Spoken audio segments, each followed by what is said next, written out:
In the early days of President Donald Trump's second administration, significant shifts in U.S. foreign policy regarding North Korea and human rights are already emerging.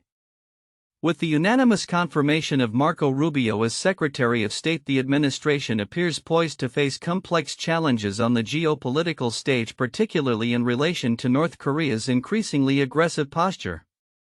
Rubio, who has a long-standing reputation for bipartisan cooperation and a strong stance on foreign policy, is stepping into a role that many observers believe will be crucial in determining the future of U.S.-North Korea relations. His recent comments about North Korea and Iran as rogue states have already drawn sharp rebukes from Pyongyang, which characterized his remarks as indicative of a continued hostile policy from the U.S. This early tension underscores the challenges Rubio may encounter as he attempts to navigate the intricacies of diplomacy with Kim Jong-un's regime. Historically, the issue of human rights in North Korea has been a contentious topic. The North Korean Human Rights Act, which has been allowed to lapse under both the Trump and Biden administrations, is a focal point of concern. Under Trump's first term, the act was reauthorized, but a special envoy was never appointed. The current status of the act remains uncertain, and as Rubio assumes his role, questions arise about whether the administration will reinstate the human rights envoy position and renew its commitment to advocating for human rights in North Korea. As the Trump administration embarks on its new term, the question of whether to continue U.S. participation in the United Nations Human Rights Council looms large. Under President Biden, the U.S. re-engaged with the Council, actively supporting initiatives to address human rights violations in North Korea. The divergence in approach between the two administrations could have profound implications for international human rights advocacy. In the context of ongoing tensions, the relationship between the U.S. and North Korea remains precarious. Kim Jong-un appears to be aligning more closely with Russia, particularly as North Korean troops are reported to be aiding Russian forces in Ukraine. This geopolitical maneuvering complicates the U.S. stance, as any efforts to engage with North Korea may be overshadowed by its growing ties to Moscow. Looking ahead, the potential for another summit between Trump and Kim is uncertain. While Trump has indicated a willingness to re-engage, the administration's current focus seems to be on domestic issues, with foreign policy taking a back seat. The fallout from the failed Hanoi summit still lingers, casting doubt on the likelihood of productive dialogue. In conclusion, as Trump 2.0 unfolds, the administration's approach to North Korea and human rights will be closely scrutinized. Marco Rubio's role as Secretary of State will be pivotal, especially in balancing Trump's often unpredictable foreign policy with a consistent human rights agenda. The coming months will reveal whether the administration will prioritize diplomatic engagement or allow tensions to escalate further, shaping the landscape of U.S. foreign policy in East Asia for years to come. And a significant shift in U.S. foreign policy regarding the ongoing conflict in Ukraine. Defense Secretary Pete Hegseth declared at a NATO meeting in Brussels that the goal of restoring Ukraine's borders to their pre-2014 state is unrealistic. This statement marks a pivotal departure from previous U.S. administrations' approaches, particularly under President Joe Biden, who advocated for a comprehensive Ukrainian victory over Russian aggression. Hegseth's remarks come as the United States appears to recalibrate its strategy in light of the protracted war, which has led to immense suffering and instability in the region. Chasing this illusionary goal will only prolong the war and cause more suffering, he stated, emphasizing the need for a realistic assessment of the battlefield dynamics. He argued that a sustainable peace can only be achieved by coupling Allied strength with this realistic outlook. The Defense Secretary's comments indicate a willingness to support negotiations that may require Ukraine to concede territory already occupied by Russian forces. Hegseth affirmed the U.S. commitment to a sovereign and prosperous Ukraine, but underscored that pursuing a complete restoration of Ukraine's borders is not feasible. His statements reflect the broader strategic realities facing the U.S. and its allies, particularly as they navigate a complex geopolitical landscape. The implications of Hegseth's statements are profound. They signal a potential shift in how the U.S. engages with both Ukraine and Russia, possibly paving the way for a new diplomatic framework that could involve compromises from Ukraine. This approach aligns with the administration's goal of ending the conflict swiftly, a priority for President Donald Trump, who is known for his transactional style of diplomacy. During his speech, Hegseth sought to reassure Ukrainian officials and their allies that any peace agreement must include robust security guarantees to prevent the resurgence of hostilities. However, he clarified that these guarantees would not extend to NATO membership for Ukraine, a long-standing aspiration of Kyiv. Instead, he proposed the deployment of non-American troops as peacekeepers, avoiding entanglement under NATO's Article 5 Mutual Defense Clause. Moreover, Hegseth emphasized that the responsibilities for military support would predominantly fall to European nations, urging them to increase their contributions to Ukraine's defense. The United States faces consequential threats to our homeland. We must, and we are focusing on securing our own borders, he stated, underscoring the need for European allies to take a more prominent role in regional security. This shift in rhetoric and policy is not without its challenges.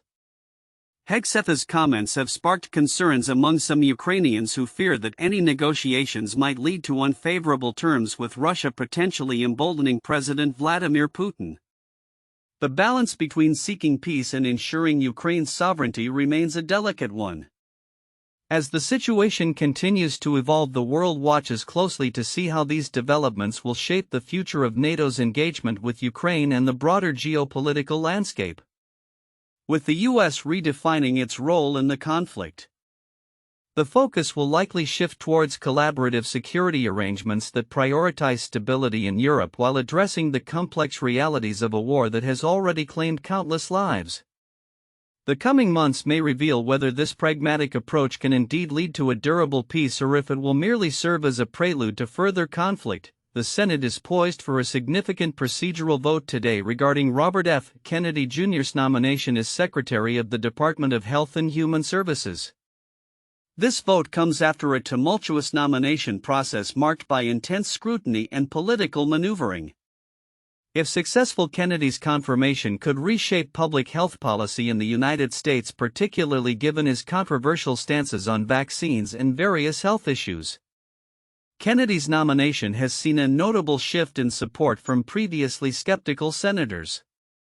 One key figure, Senator Susan Collins of Maine, expressed her decision to back him after he addressed her concerns about potential cuts to the National Institutes of Health, which she deemed could be devastating for biomedical research. Collins is one of 3 Republican senators who had previously been considered potential obstacles to Kennedy's confirmation. With her support, the odds of Kennedy's confirmation have significantly increased, with betting platforms indicating a robust 96 to 97% chance of success. The nomination process has not been without its controversies. Critics point to Kennedy's history as a prominent voice in the anti-vaccine movement, where he has advanced debunked theories linking vaccines to autism.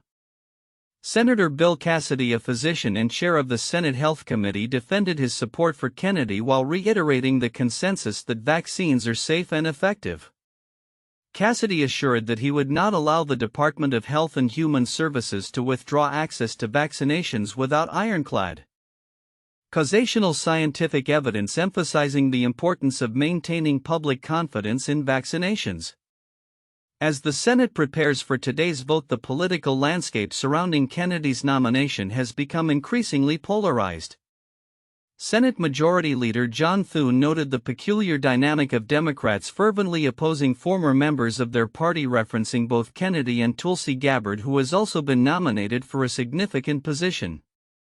This dynamic reflects broader tensions within the Democratic Party, particularly as figures like Kennedy and Gabbard transition from their past affiliations to align more closely with Republican priorities. In a related development, Kennedy's views are influencing state-level lawmakers who are advancing legislation inspired by his public health positions.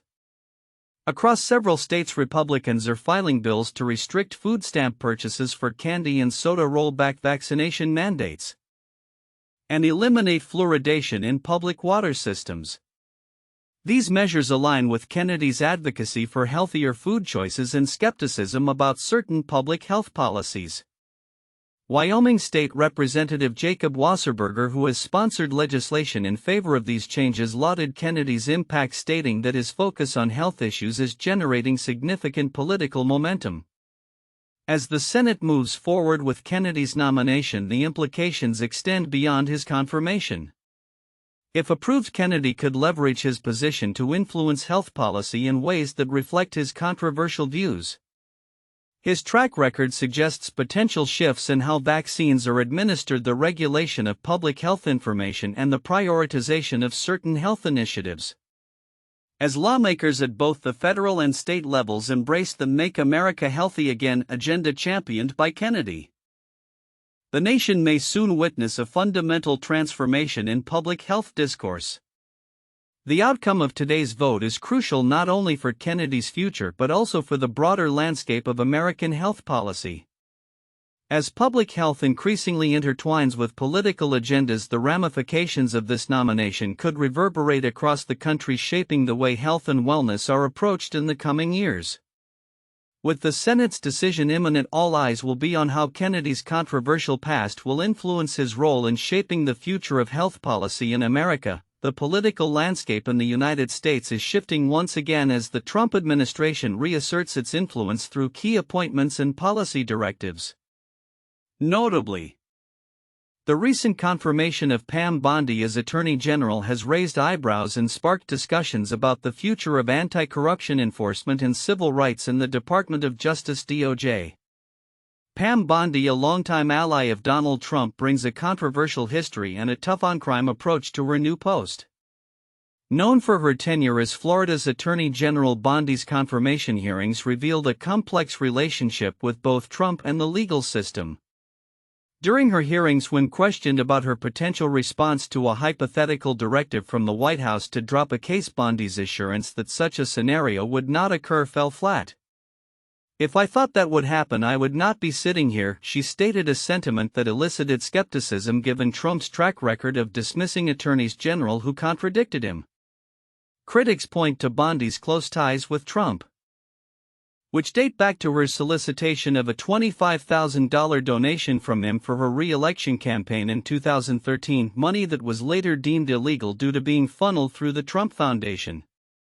This relationship has prompted concerns about her impartiality as the chief law enforcement officer of the United States, especially in light of her previous decision to not pursue a multi-state prosecution of Trump University, which had been accused of fraudulent practices.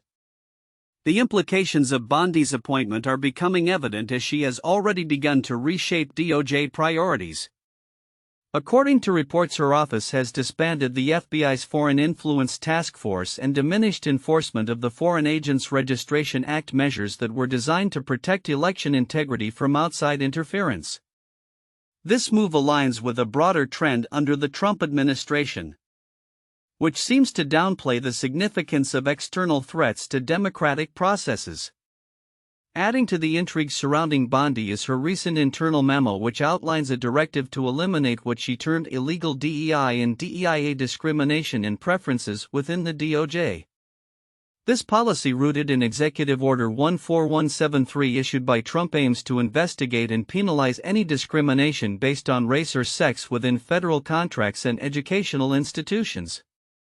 While proponents argue that this initiative will foster merit-based opportunities, critics warn that it could undermine civil rights protections established to support marginalized communities.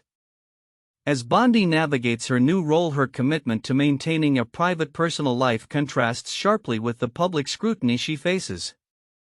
Her past relationships and political maneuvers are under constant examination, making it difficult for her to balance personal privacy with her responsibilities as Attorney General. The broader ramifications of Bondi's actions and the Trump administration's renewed focus on law enforcement policies will likely unfold in the coming months. As the DOJ shifts its priorities, the potential for increased political influence over legal proceedings raises concerns among civil rights advocates and opponents of the administration. The current trajectory suggests a transformation of the DOJ that may further entrench partisan lines in the legal system, a development that warrants close attention as the nation moves forward. In conclusion, as the administration redefines its approach to law enforcement and civil rights, the future of anti-corruption measures and the integrity of democratic institutions hang in the balance. The outcomes of these changes will be pivotal not only for the Trump administration but for the broader landscape of American governance. In a critical moment for U.S.-Ukraine relations, Treasury Secretary Scott Bessent is set to make the first high-level visit to Kyiv by a member of the Trump administration since the president's return to office. This visit comes at a time of heightened uncertainty regarding the future of American support for Ukraine, particularly in light of President Donald Trump's recent statements advocating for a reassessment of U.S. aid. Bessent's trip is scheduled to take place just after a significant development: Russia's release of an American prisoner, which Trump characterized as a potentially positive signal for ongoing ceasefire negotiations. In a post on Truth Social, the president emphasized his belief that this war must and will end soon. Too much death and destruction, highlighting his administration's focus on curtailing U.S. spending abroad, which he claims has yielded too little to show in terms of results. The visit is expected to touch on critical topics such as U.S. assistance to Ukraine and the ongoing war effort against Russia. Trump has indicated that part of the discussion will revolve around securing rights to Ukraine's natural resources, particularly rare earth minerals, as a condition for continued U.S. support. This approach signals a shift in strategy, reflecting the administration's desire to ensure tangible returns for American investment in Ukraine. Ukrainian President Volodymyr Zelensky welcomed Bessent's visit, expressing readiness for discussions that he hopes will pave the way for fruitful negotiations. "We are already prepared for meetings with representatives of the United States. Negotiations will begin soon," Zelensky stated in his evening address to the nation. However, the geopolitical landscape remains fraught with tension. Just hours after the announcement of Bessent's trip, Russia launched a missile attack on Kyiv, resulting in one fatality and multiple injuries. This attack, which included a barrage of ballistic missiles, underscores the ongoing volatility in the region and raises questions about the effectiveness of diplomatic overtures against the backdrop of continued military aggression. As the international community watches closely, the implications of Bessent's discussions in Kyiv are profound. The Trump administration's approach to Ukraine has been marked by skepticism towards foreign aid, and the emphasis on resource acquisition could redefine the U.S.-Ukraine dynamic. According to sources, Vice President J.D. Vance is also set to meet with Zelensky during the Munich Security Conference, signaling a concerted effort by the Trump administration to engage with Ukraine at multiple levels. The administration's strategy appears to be twofold: to secure vital resources while simultaneously seeking a path to peace. However, the reality on the ground with Russia's continuous military actions complicates these efforts. As fighting persists, with reports of extensive drone strikes and missile attacks targeting key infrastructure, including energy facilities, the situation remains critical. While Trump has hinted at potential direct talks with both Zelensky and Russian President Vladimir Putin, the outcomes of such negotiations remain uncertain. The administration faces significant challenges in balancing its proposed resource-based approach with the urgent need for a ceasefire and humanitarian considerations. As the situation in Ukraine evolves, the focus on Bessent's visit will likely dictate the contours of U.S. policy moving forward.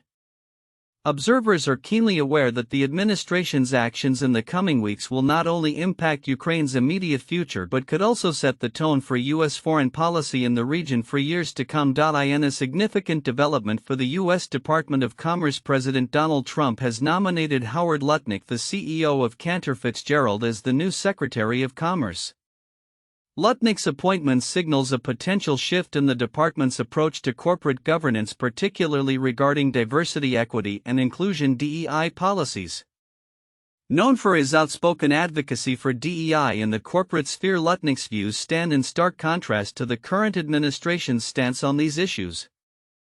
Lutnick, who has amassed a net worth of approximately $2 billion through his leadership in financial services, previously emphasized the importance of DEI during a CNBC interview in December 2020. He remarked companies should really be doing this on their own, referring to the integration of DEI policies in hiring and corporate leadership. Lutnick argued that having diverse boards leads to better decision-making and a richer corporate culture, stating, "If you're not representative on your board, you're getting a full, diverse and interesting conversation going." His companies have been noted for their progressive stance on these issues, with both Cantor Fitzgerald and BGC Group reportedly having women and minorities on their boards. However, the contrast between Lutnick's views and those of the Trump administration is pronounced. Upon taking office, Trump signed an executive order aimed at dismantling DEI initiatives within federal agencies and encouraged private companies to do the same. Critics have pointed out that Lutnick's nomination could be seen as an attempt to bridge this divide, raising questions about his ability to maintain his pro-DEI stance while serving under an administration that has actively sought to limit such initiatives. During his confirmation hearing, Lutnick faced scrutiny regarding his support for the Minority Business Development Agency (MBDA), which aims to assist minority entrepreneurs. When asked about the agency, he described it as small and suggested that while it could be effective, its limited scope hindered its success.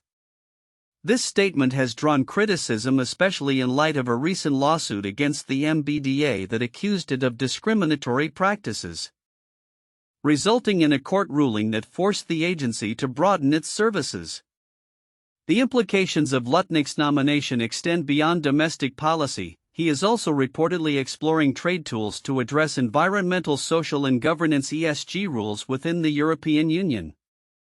As businesses globally increasingly prioritize sustainability and corporate responsibility, Lutnick's approach could influence how U.S. companies navigate these frameworks. In the backdrop of these developments, Lutnick's historical advocacy for DEI poses a complex challenge as he prepares for his new role. His acknowledgement of the corporate benefits of diversity and inclusion might resonate with many stakeholders who see value in a comprehensive approach to governance. However, aligning these principles with the Trump administration's directives will require careful navigation. As the Senate Commerce Committee prepares for Lutnick's confirmation, all eyes will be on how he reconciles his past beliefs with the policies he will be expected to support. The outcome of this nomination may not only shape the future of the Commerce Department but could also significantly impact corporate governance practices across the United States. Moving forward, it will be crucial to monitor Lutnick's actions and decisions to assess whether they uphold his previous commitments to diversity and inclusion or align more closely with the administration's contrasting agenda.